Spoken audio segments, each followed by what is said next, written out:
Hi, Dave. Hey Ray, how you doing? So Johnny Depp won his case for defamation and libel, correct? Well, defamation, yeah. Okay. And Johnny Depp was not named in the article. Not right, not by name, right. So I want to transition over to board members because board members are constantly getting slammed online. If a board member is not named, but the implication allows people to assume who it is that grounds for a board member to win a defamation or libel lawsuit? Yeah, as long as the other elements are proved as well. I mean, it wasn't like all Depp had to do was prove that the article was subject or capable of defamatory meaning. He had to prove a bunch of other different things as well. So that the board member would have to do that too. And he was also awarded things like legal fees and some punitive damages. Would it also be possible for a board member to be awarded them also?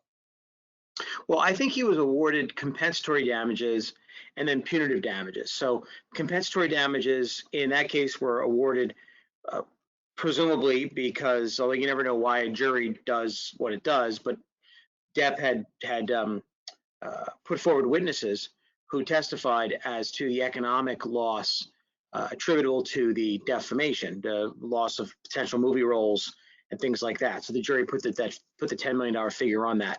The punitive damages flowed from presumably the finding that there was actual malice and that sort of thing. So if a board member was successful in showing damages, then the board member would be entitled to compensation. Sure. So the jury decided that his reputation was damaged in his industry. Could a longtime board member consider their HOA service or volunteerism as their industry? Because many of these board members care deeply about being on the board and volunteering. It's a big part of their lives. Right, but the damages aspect is financial. So it's very difficult for a board member to establish the loss, a financial loss, connected solely to his or her service on the board. It's complicated, but the only way a board member can even prevail on a claim like this would necessarily involve publication to non-owners of the community, like an employer, a client, something like that, which could then translate into actual monetary loss. But otherwise, it's unlikely that a defamatory statement made about a board member would cost the board member money. How about if somebody defames a board member to the point where they can no longer enjoy certain amenities of the association? Because this happens. Somebody puts something out on Facebook, it's completely outrageous. Mm-hmm. And now this volunteer board member no longer goes to the pool. They no longer go to the gym. I actually know board members that don't use their own association gym because of this. Yeah, if they were able to put a dollar amount on those kinds of things, which you could do. I mean, you could have, if you're unable to use the pool for that reason, let's say you proved all the other elements of this claim, and your only monetary loss was the implication or the allegation that you're unable to use the pool and the tennis courts because of this. And you could easily have evidence. I'm not suggesting a jury would believe it, but you could have evidence as to the valuation of the loss. You could go to a pool and tennis club down the street, sign up for a membership, which is $30 a month, and that the quantum of your damages would be $30 a month. Right, and we're talking about outrageous comments that people put online, and they do. They put outright lies about board members. Well, outrageous and lies would not necessarily be the same thing, and how the issue would have to be just something that's a false statement of fact, subject capable of defamatory meaning, something like that. Something outrageous could actually be true. If a board member sues a resident for defamation, that's going to be out of their own pocket. But if they are countersued, is the association going to indemnify them? That's a good question. I think it's not necessarily the case that a board member defamed in his or her role as a board member must necessarily use his or her own money to bring a defamation claim. It depends on the circumstances. Politically, it may be difficult for a board member to utilize everyone's money for the purpose of suing another member of the community. That's maybe a political problem, not necessarily a legal problem. There may be justification for a board member to utilize common expense money to bring a defamation claim. And one of the justifications I would make and have made in this context is that no one's going to serve on the board if the association is not going to use its finances to defend the person from defamatory attack. Now, it just seems so unfair to volunteer board members that people can put basically whatever they want to put out there on social media with these outrageous lies. I corrected myself. But the lie, lies are all. It's all the eye of the beholder. I mean, one man's lie is another man's potent political statement. So it's very the problem board members have is they are considered limited public figures in the context of their service on the board.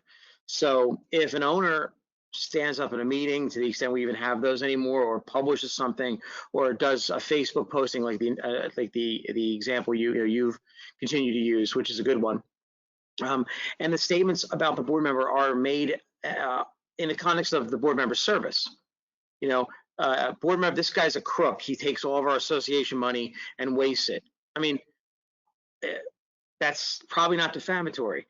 But if the statement is this guy's a crook, he steals money from his local church and uses it to buy, buy drugs and go to Cancun, that might be defamatory. The context might make the difference. But even if it's connected to the person's role as a public figure, limited public figure on the board, things can be lies, but they're only lies if you interpret them that way. Otherwise, they're just statements of opinion. I think the guy's a crook. I think he's stupid. I think he's bad news. I think he's, I think he's illiterate. I think he's a moron. I mean, those are all. I'm not putting I think just to be lawyerly. I mean, you could say that guy's a moron. It would still be opinion. Right. I was going to ask you about that also. A lot of the residents, they love to put, in my opinion, and then they go on to make 100% false statements. And you mentioned about someone being a crook. I mean, there are cases where they'll outright say this board member's getting kickbacks. Right. That's inflammatory to me, and that's not actionable. It is a statement of fact that is definitely capable of defamatory meaning. Absolutely. A board member in that regard, if he or she probably could establish some level of damage, maybe. And if they could, it might be a defamation claim. The hurdle they're going to have in that situation, though, is because the statement was made in the context of the board member's service on the board, the statement was made about a limited public figure. And the board member will have to prove, as Johnny Depp had to prove, clear and convincing evidence of actual malice or knowing disregard of the truth. Which means that's pretty much why you can say anything you want about an elected official. And the governor would have to prove actual malice, meaning you knew it was false and you said it anyway, or that you had a knowing disregard for the fact that it was false, meaning you didn't do any investigation at all, or you didn't care at all about whether it's true or not. And the person who's accused of defamation could say, look, I thought that was him. It looked like the governor. It would be almost very difficult to prove actual malice in that context. So in the board member context, the board member would have to show actual malice. The owner knew that he wasn't taking kickbacks, but said it anyway. And it's very difficult to prove. I mean, even Depp, a lot of people didn't think he was going to win, but I watched most of the trial. It still wasn't clear. I mean, it was clear that my view was that he should have won. but a jury could have easily concluded that Amber Heard wasn't acting in actual malice, that she actually believed that she was abused. I mean, it's not easy to prove actual malice. Actual malice is a pretty high standard, which is why it was applied to public figures, because public figures aren't supposed to be able to file lawsuits when they're accused, or they're supposed to use their free speech as a way to retort the allegation. If someone says something about you as a board member that you don't like, your job is not to file lawsuits against them. Your job is to publish something. I never took a kickback, and if and if he says it again, I'm going to also deny it because it's never happened. I would never do it. Defend yourself that way, and that's and as opposed to running to the courthouse and trying to, intimidate people into not talking. So at the end of the day, board members should not be encouraged by the Johnny Depp win. It's not going to help them. They're not Johnny Depp. They're not in Hollywood. They're going to just have to mostly put up with the comments. And in many ways, that's true, especially anybody who watched the Johnny Depp trial for even an hour realized how many lawyers were in the room. I mean, Depp probably spent 50, 60 grand a day alone on the trial. And these kinds of things, in order to prove actual malice, you're going to have to have even more evidence. You're going to have to get a person's emails. You're going to have to serve subpoenas on a person. I mean, if you're going to try to prove an owner posted something on Facebook about you with actual malice, you're going to have to fight to get that person's emails, that person's text messages. You're going to have to depose his friends. Did you ever hear Bob say that he hated the board member? Let's say actual malice is you actually hate the person and you want to destroy them. That's what Depp had to prove. The jury has to pretty much believe there's no other argument available, and that's not an easy thing to do. So board members have to really just understand that, the Depp result is probably doesn't change much legally, at least. Well, thanks, Dave. All right, thank you.